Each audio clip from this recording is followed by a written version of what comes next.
नमस्कार, शिक्षा ट्रेजर में आपका स्वागत है। आज हम हिंदी व्याकरण में क्रिया के बारे में पढ़ेंगे। क्रिया क्रिया शब्द से ही पता चलता है करने का, बोध करा रहा है। यानी जो शब्द हमें किसी कार्य के करने या होने का बोध कराएं उन्हें हम क्रिया कहते हैं। तो क्रिया कार्य का करना या होना संबंधित। तो क्रिया के दो भेद हैं। पहला है अकर्मक क्रिया। अकर्मक में कर्म और अ शब्द से मिलकर के बना है, यानी कर्म के बिना। तो ऐसी क्रियाएं ऐसे वाक्य जिनमें क्रिया का फल जो है वो कर्ता पर पड़ता है तो उन्हें हम अकर्मक क्रिया कहते हैं, क्योंकि जब फल कर्ता पर पड़ रहा है तो उसमें कर्म है ही नहीं।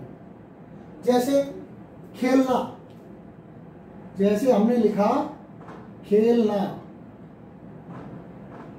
रोना, हंसना,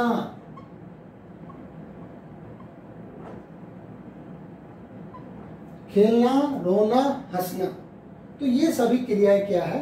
अकर्मक क्रिया। अब हम बात करते हैं सकर्मक क्रिया।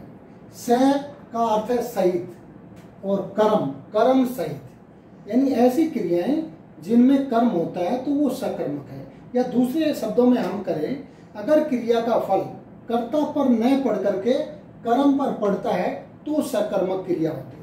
जैसे हमने ऊपर लिखा था खेलना, यहां मैं लिखता हूं क्रिकेट खेलना। तो खेलने का कार्य किसके साथ हो रहा है?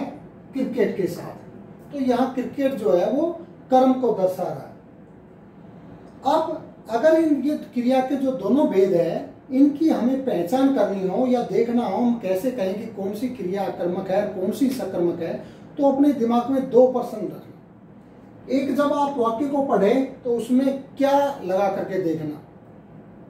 दूसरा, किसे या किसको में से कोई एक शब्द आप प्रयोग करेंगे, अगर उनका जवाब हमें हाँ में मिलता है तो सकर्मक क्रिया है, अगर उनका उत्तर हमें ना में मिलता है तो अकर्मक क्रिया है। अब कुछ उदाहरण हम देखेंगे और उन उदाहरणों से पता लगाएंगे कि उन उदाहरणों में कौन सी क्रिया अकर्मक है और कौन सी सकर्मक। यहाँ उदाहरण है पहला, राम पुस्तक पढ़ता है।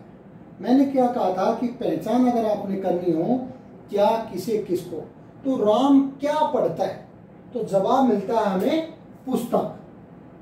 तो जवाब हमारा हाँ में आ गया, तो कौन सी क्रिया हो गई है? सकर्मक क्रिया। कौन सी क्रिया होगी? सकर्मक। अब दूसरा है उसने नाटक देखा। तो देखना यहाँ क्रिया है, लेकिन हमने कहा कि प्रश्न करेंगे उसने क्या देखा, तो जवाब हमें मिलता है नाटक। तो नाटक के कारण कौन सी क्रिया हो गई है? सकर्मक। तो उसने नाटक देखा में सकर्मक क्रिया। तीसरा है बालक सो रहा है। तो बालक क्या सो रहा है? क्योंकि क्रिया यहाँ सो रहा है क्रिया नहीं है, सोना क्रिया है। तो बालक क्या सो रहा है, तो हमें कोई जवाब नहीं मिलता है। तो अगर हमारे पास जवाब नहीं में आता है तो अकर्मक क्रिया। तो बालक सो रहा में अकर्मक क्रिया है।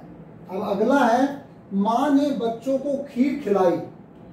तो खिलाना क्रिया है। अब हम प्रश्न करते हैं कि माँ ने क्या खिलाई, तो खीर खिलाई। तो खीर खिलाई से भी जवाब आ जाता है हमारा कि जो है सकर्मक क्रिया है। लेकिन माँ ने किसको खीर खिलाई, तो भी हमारे पास जवाब हाँ में आता है, बच्चों को। तो दोनों तरफ से अगर हम देखते हैं तो ये सकर्मक क्रिया है। तो माँ ने खीर खिलाई, सकर्मक क्रिया। अगला है कोयल कूकती है। तो कोयल क्या कूकती है, तो हमारा उत्तर नहीं में होता है। तो इसमें कौन सी क्रिया हो गई? अकर्मक क्रिया।